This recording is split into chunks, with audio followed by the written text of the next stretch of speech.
Há 15 dias, notei uma mudança no padrão do meu atendimento a pacientes com Covid que me preocupou intensamente. Houve um nítido aumento do número de casos que vinha caindo a cada semana. Mas o que mais chamou a minha atenção foi que passei a atender várias pessoas de uma mesma família. O que estava acontecendo? Ainda que não tenhamos saído completamente da primeira onda, a segunda onda está chegando e com uma característica muito diferente. A doença saiu do trabalho e entrou em casa. Na primeira onda, o que vimos foi que a grande maioria das pessoas se infectou no ambiente de trabalho ou no deslocamento para esse trabalho, principalmente porque não sabia ainda se proteger direito da doença, desconsiderando a proteção das máscaras e do distanciamento social, focando exclusivamente na higiene das mãos. Havia então um grande medo da Covid. As pessoas que podiam se recolheram, passaram a trabalhar à distância. As escolas foram fechadas, as saídas de casa se reduziram ao mínimo essencial. Foi o período em que até as caixas de pizza eram lavadas com álcool, desnecessariamente. Aí, após uma significativa disseminação da doença e suas consequências, começamos a observar uma queda dos casos, em função da redução da circulação das pessoas e das medidas protetivas, como o uso de máscaras, distanciamento de 2 metros e ausência de aglomerações. Só que o controle da doença foi interpretado por muitos como se a doença tivesse acabado, e como todo mundo já estava cansado de tanto controle, veio o relaxamento. O presidente da OMS disse recentemente que as pessoas estão cansadas do vírus, mas que o vírus não está cansado das pessoas. As confraternizações voltaram como se não houvesse mais perigo. E como se dizia no Big Brother, as máscaras caíram, literalmente.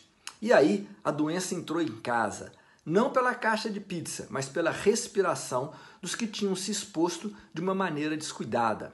O grande risco é que agora não estamos preparados para atender um grande volume de casos como estávamos no início do ano.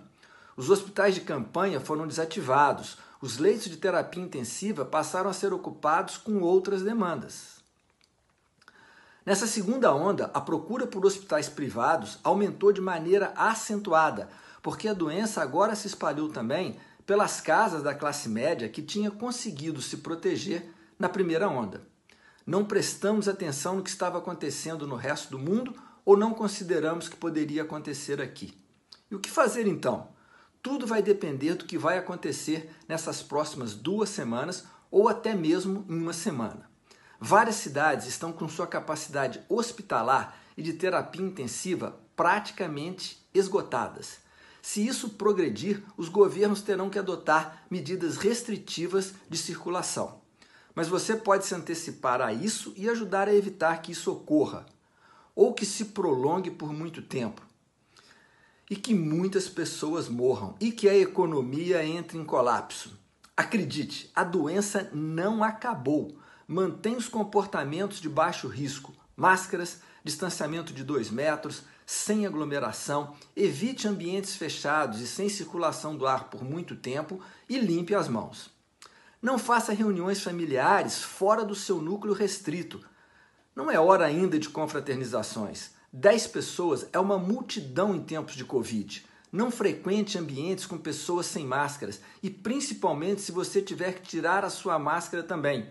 Evite locais onde o distanciamento não pode ser obedecido e ainda mais se for em um ambiente fechado. Não visite seus familiares mais velhos ou com condições de risco se não puder seguir essas orientações.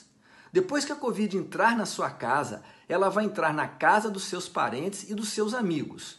E depois que ela sair, não sabemos o que ela vai deixar para trás. Obrigado.